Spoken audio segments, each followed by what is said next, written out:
ఇవి కాక మిగిలిన కాంట్రాక్టు, మిగిలిన గవర్నమెంట్ ఉద్యోగాలన్నీ కూడా లెక్కేసుకుంటే అక్షరాల 5 సంవత్సరాల కాలంలో వైఎస్ఆర్సీపీ ప్రభుత్వ హయాంలో వివిధ సెక్టార్లలో గవర్నమెంట్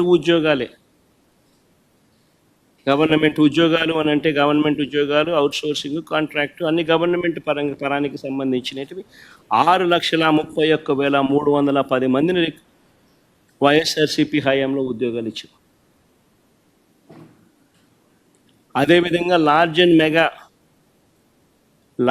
మెగా సెక్టార్లో వీళ్ళు ఇచ్చిన సోషో ఎకనామిక్ సర్వే రిపోర్ట్లు మొట్టమొదట బడ్జెట్ ప్రవేశపెట్టేటప్పుడు, ఇది మా సోషో ఎకనామిక్ సర్వే రిపోర్ట్ కాదు, వీళ్ళ గవర్నమెంట్ వచ్చిన తర్వాత వీళ్ళ మొట్టమొదటి బడ్జెట్తో పాటు 2023-24 సంబంధించి వీళ్ళు ప్రవేశపెట్టిన సోషో ఎకనామిక్ సర్వే,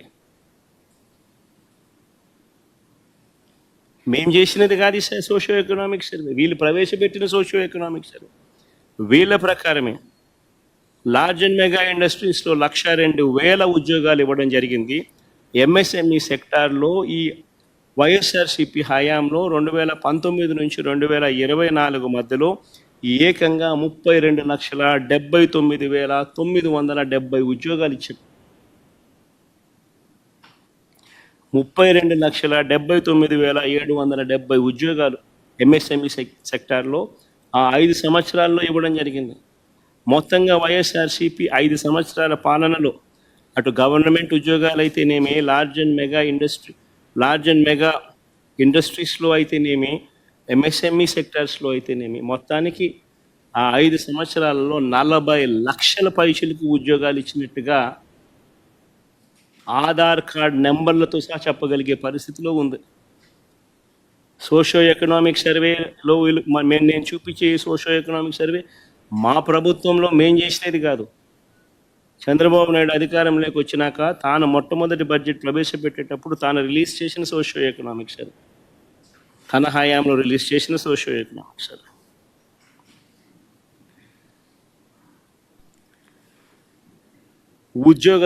ఉద్యోగాలు కల్పించే విషయంలో ఏ ప్రభుత్వం ఎంత చిత్తశుద్ధిగా పనిచేస్తూ ఉంది, ఏ ప్రభుత్వం ఎంత నిజాయితీగా పిల్లల పట్ల ఉంది అని చెప్పడానికి ఇదొక నిదర్శనం. వీళ్ళు ఒకవైపున ఉద్యోగాలు క్రియేట్ చేయకపోగా మరోవైపున పారిశ్రామికవేత్తలను బెదరగొట్టి పంపిస్తూ ఉన్నారు. కడపలో స్టీల్ ఫ్యాక్టరీ పెట్టడానికి ముందుకు వచ్చిన సజ్జన్ జిందాల్ని బెదరగొట్టి పంపించాడు. అరబిందో సంస్థను వీళ్ళే బెదిరించి పంపించేసే కార్యక్రమం చేస్తూ ఉన్నారు. వీళ్ళ హయాంలో పారిశ్రామికవేత్తలు ముందుకు వచ్చి పరిశ్రమలు పెట్టడానికి భయపడే పరిస్థితులకి రాష్ట్రాన్ని తయారు చేశారు. మరోవైపున చూస్తే ఉద్యోగాలు ఒకవైపున రాకపోగా మరోవైపున నిరుద్యోగులకు ఇవ్వాల్సిన నిరుద్యోగ భృతి 3,000 రూపాయలు ప్రతి నెల ఇస్తానన్నాడు. ప్రతి నిరుద్యోగికి ఈరోజు ఈ 2 బడ్జెట్ల పుణ్యాన ఏకంగా నేరుడు సంవత్సరం 36,000 రూపాయలు, ఈ సంవత్సరం మరో 36,000 రూపాయలు, 72,000 రూపాయలు ప్రతి నిరుద్యోగికి బాకీ పడ్డాడు.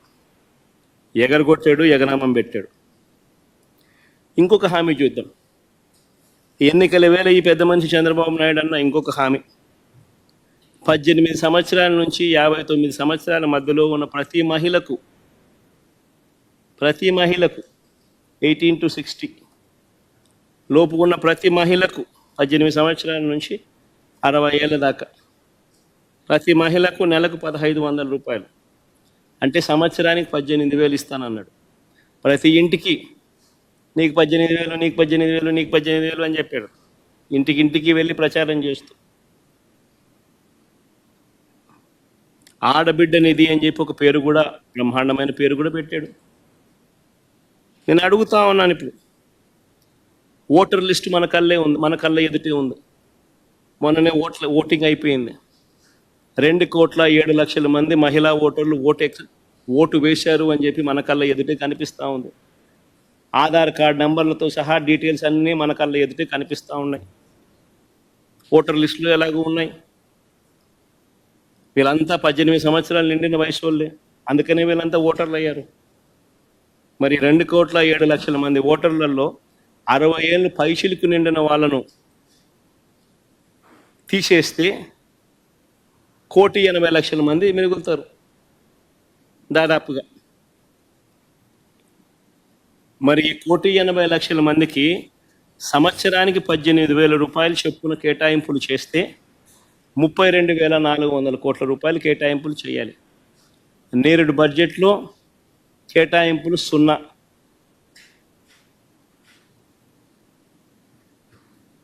ఈ బడ్జెట్లో కేటాయింపులు 0.